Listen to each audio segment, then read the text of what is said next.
Hi, welcome to the Australian Institute of International Affairs. My name is Rohma Akmal and we're joined here today by Professor Clive Williams, Associate Professor at the Australian Centre for Military and Security Law at the ANU.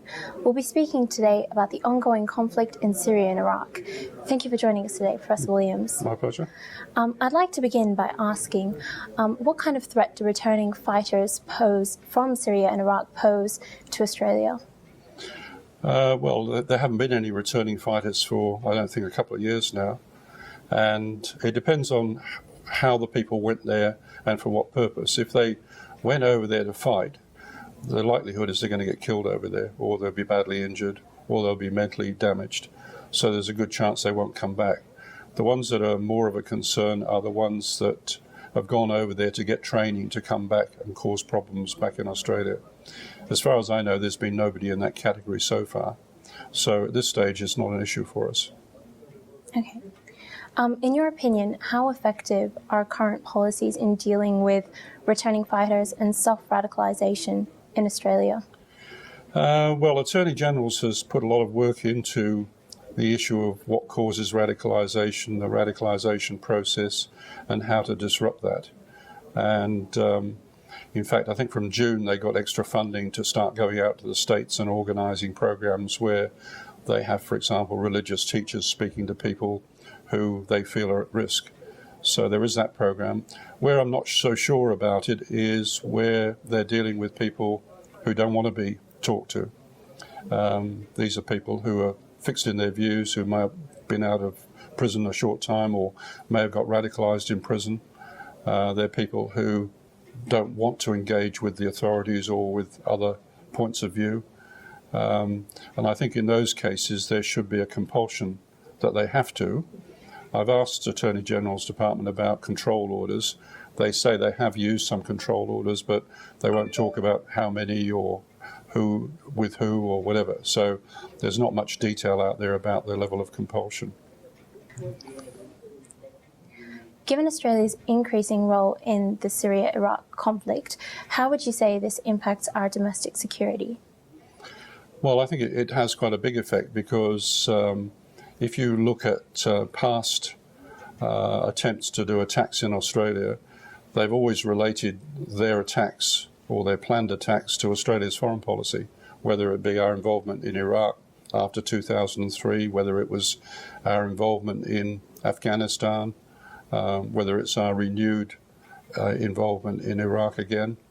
They've always said that they're mounting attacks in protest against our foreign policy. So I'd say that our foreign policy is directly causing this kind of blowback effect in Australia. So, you know, clearly the government doesn't want to be put in a position of being influenced by people who don't like its policies, in this area at least.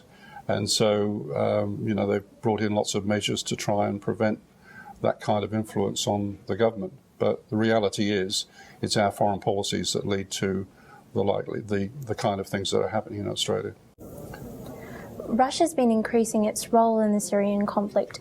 Would you say this creates more of an opportunity or risk for conflict resolution? Well, that's a big question. Russia's had an involvement there since 1971, so it's nothing new. They've had access to the naval base at Tartus, and they're now starting to build some facilities at Latakia Air Base.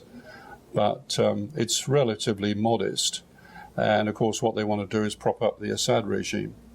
The whole issue of Syria is a very complex one, and if you look at it from different perspectives, there is a lot of merit, in fact, in supporting Assad, because if the West was to support Assad, then it's more likely there'd be some kind of resolution where there could at least be a defeat of Islamic State in Syria.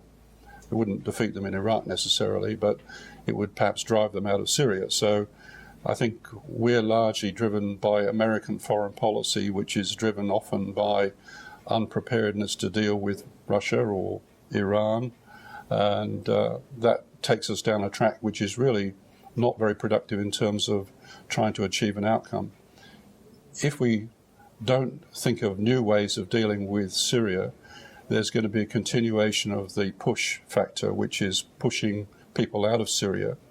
there's over 7 million refugees in Syria.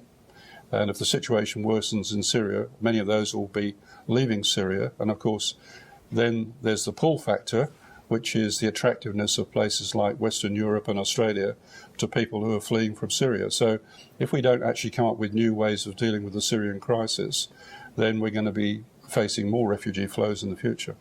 I'd like to finish off by focusing for a moment on Syria.